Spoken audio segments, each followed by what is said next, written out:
សៀមកុំហូចមានដីស្អីទៅដីវារស់នៅសុទ្ធតែដីគេ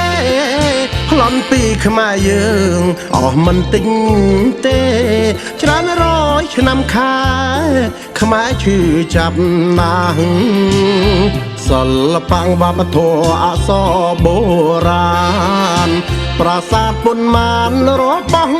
ខ្មែរច្បាស់តែវាបំភ្លៃឥតមានអៀនខ្មាស់កែប្រវត្តិសាស្ត្រថារបស់វាតំបន់មុំបីទាំងដីខ្មែរយើងតបខ្មែរឆោជើងនៅចាំការពីពួកនិយមជ្រុលចោលសៀមចិត្តមីតែងតាទៀមទីលបលួចឆ្លៀនពៀនជីវិតជូនជាតិធាតុទុកជូនម្ដាយតួស្លាប់ពុំស្ដាយកុំចង់ទុនត្រៀនមិនដកតបឡើយដាច់ខាតកុំហ៊ានបើនៅឆ្លៀនពៀន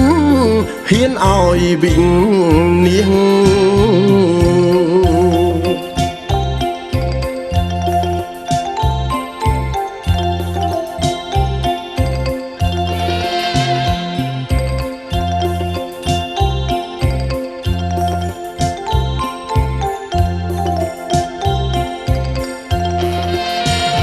តំបន់មុំបីទាំងដី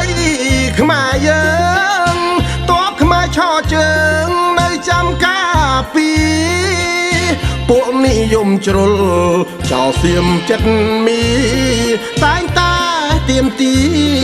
លបលួចឆ្លៀនពៀនជីវិតជូនជាតិធាតុទុកជូនម្ដាយតួស្លាប់ពុំស្ដាយកុំចង់ទុនត្រៀនមិនដកតបឡើយដាច់ខាតកុំហ៊ានបើនៅឆ្លៀនពៀន